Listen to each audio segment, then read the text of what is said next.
What's cracking, Jump Nation family? It's your boy here, Rushi, aka the Jump Rope Coach. Welcome to another fire jump rope tutorial, peeps, where today I'm going to be taking you through 6 killer steps to get you skipping more like a pro. Now, this is a question that I get on a day-to-day basis, people. As the community grows, a lot more people are picking up their skipping ropes and wanting to get to that boss level straight away. Now, ultimately, it's going to take you time and patience. Like I always say on this channel, it's not going to come overnight.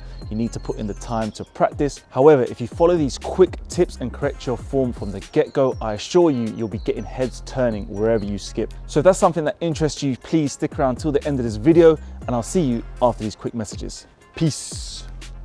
And I'm like, hello, it's good to finally let go. I ain't worried about a thing. I just like to keep it mellow. Yeah, I like to keep it mellow. I smoke and keep it mellow. I drink and keep it mellow. Every day I keep it mellow. Every day I keep it mellow. I smoke and keep it mellow. I drink and keep it mellow. Every day I keep it mellow. Every day I keep it mellow.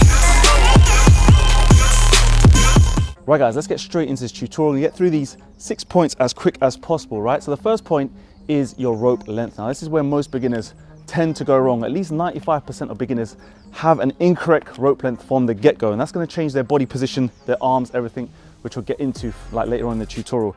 But when you have a longer rope length, okay, so I've got a longer rope length than I require normally, your arms will have to come out away from your body generally to make the rope kind of shorter, right? Then the second thing that goes wrong here though is your rope is clipping maybe half a meter out in front of you on the floor. What that's going to do is going to slow down your rope. It's going to give you irregular bounces. It's going to take your timing way off when it comes to jumping, and it's just going to create bad loops, take away speed. It's just not good, right? What we want to try and do is we want to get to a point where we're using knots in our rope. We're kind of creating the best length for us, all right? So I've done videos on knots before, why they're so good for speed ropes, and I've also done sizing videos. So I want you to really kind of tinker with your sizing, right? Trial and error. It's all about trial and error. I've talked about this a lot on tutorials before, but this is kind of where my clips happen or occur. And I can look down and I can already see like it's roughly, you know, maybe about 30 centimeters in front of where I'm jumping, but the clips are short, they're snappy, they're very light, there's minimal drag on the rope. When beginners are kind of starting out, they're getting so much friction with that bounce that they're just destroying their ropes, and the ropes just don't like that kind of stuff, right? It doesn't want to be dragging along the floor first and foremost. Right, so then you're probably sitting there thinking, but Rush, what about Mayweather, right? He's there, he's short, 5'5" or whatever he is. He's got a super long rope, and that is because he changes his posture to adapt to the longer rope. Now, this is leading on to point 2 now, which is how your arms and your body posture should be, okay? So Mayweather, you'll see what he does. He doesn't flare out his arms like this.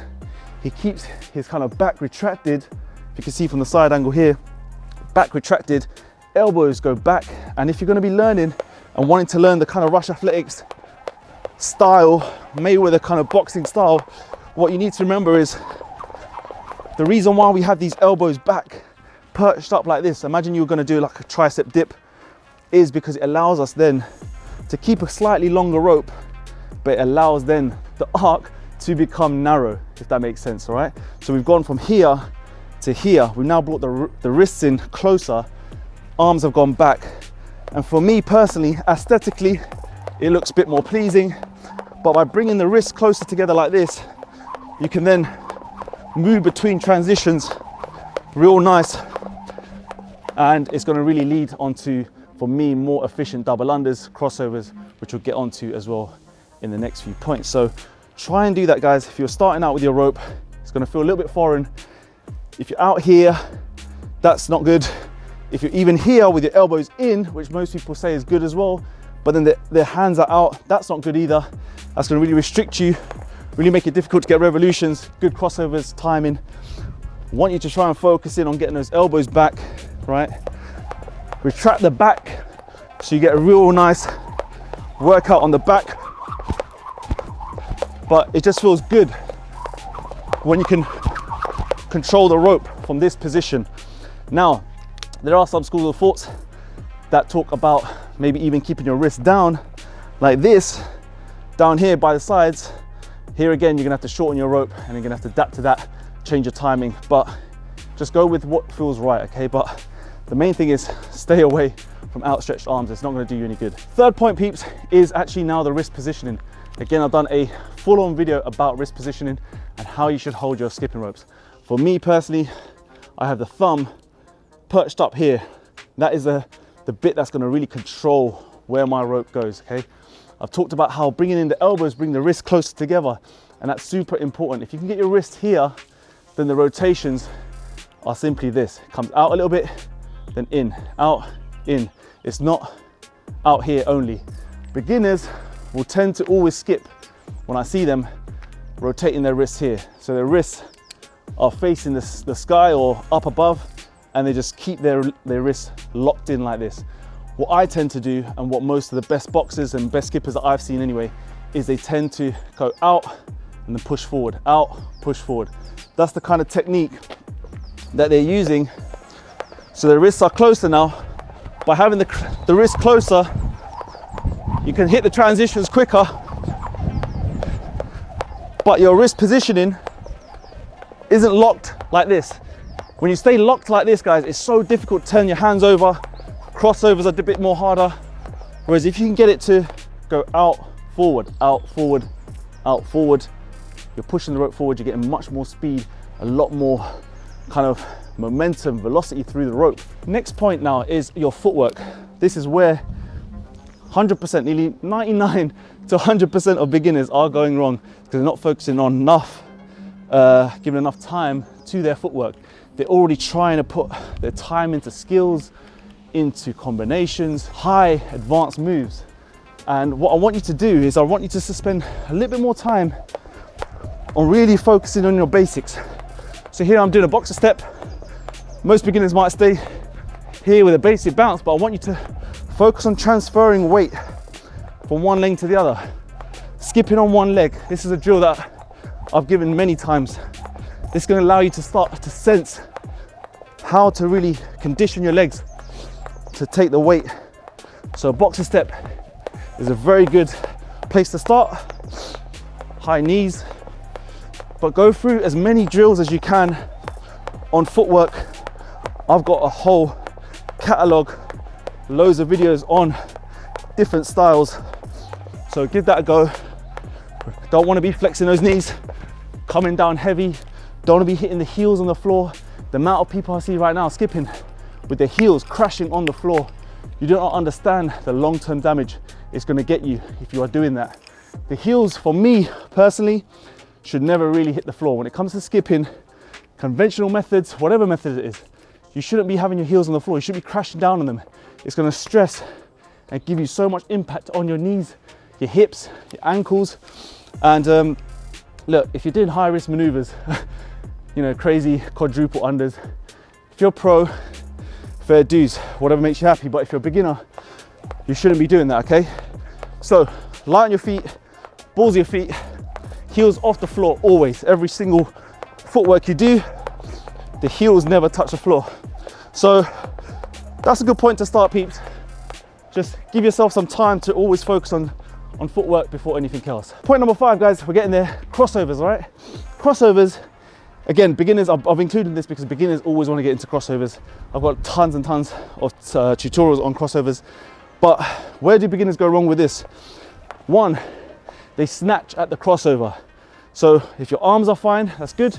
Your wrist position is fine, that's good. The technicals of the crossover, if you don't know, you got to get a wide enough cross, you got to cross at the elbows, you got to turn your wrists over. But the main point is, beginners in this tutorial I'm going to mention, they snatch at it. So they're here, they might be ready, and then straight away, they're snatching. Now, I did 5 or 6 there without tripping, but it was not good crossovers. It was not smooth, it was not controlled. The arms, very jerky, they come out. Sometimes what beginners do as well, first and foremost, they might not have their hands in good position or their elbows in good position. The first movement they do is they snatch outwards, out, and then in. Show you that again, out, in. When in fact, the crossover looks most smoothest for beginners, I'll tell you, is when your elbows stay fixed back here, and you just going in, out. There's no outward motion first, there's no out, and then in. That's a beginner move there. Stretch their arms out, come back in. All you want to be doing is just turning your wrist over, Feel like there's a box around you and you're just doing simple in, out, in, out. You're not snatching, you're not jerking. If you really want to go for speed, people, man, it's all in the wrists. All in the wrists, all in the thumbs. Timing, okay?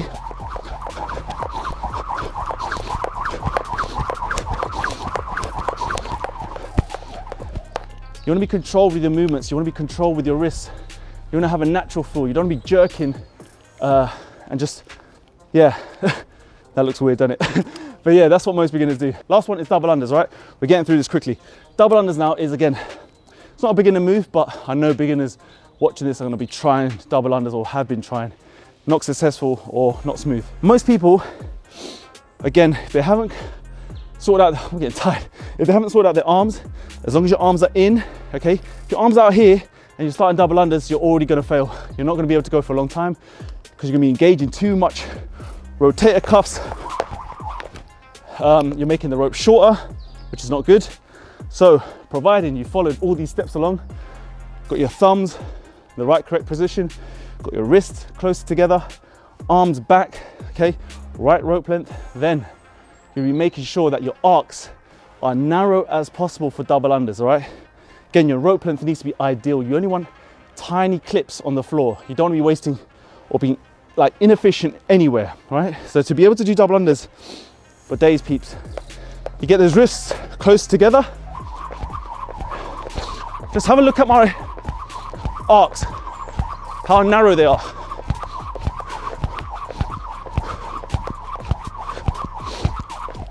They're super narrow. The actual arc, for me, feels like just passing beside me. You don't want to be flexing those knees, right? Again, you see dolphin kicks with beginners, you see flex kicks. Want to be always staying on the balls of your feet with skipping. No inefficient kind of wasted energy. Nice straight jump. There's like a minimum flex when I land. Otherwise, it's really smooth, right? But the point of this video today, guys, is, without making it too long, is I wanted to make sure that you can follow easy 5 to 6 tips on how to get from beginner to intermediate to pro quicker. It's going to take time, again, like I said, to master combinations, to master those advanced moves. But if you can tighten up on your posture, how you use your wrists, how you want to kind of lengthen your rope, crossovers, double unders, good points to start for any beginner out there trying to learn and master this bad boy. So I hope you're all subscribed and following, guys. Hit that notification bell. Drop me a comment down below for a chance to win a signed rope giveaway. And yeah, check out my website, use the discount code. Make sure you're flying boss with this rope. So without further ado, I'm gonna see you in that next video, next tutorial, and we're gonna crush it as always. So take care of yourself, skip the treadmill, stay safe. Peace.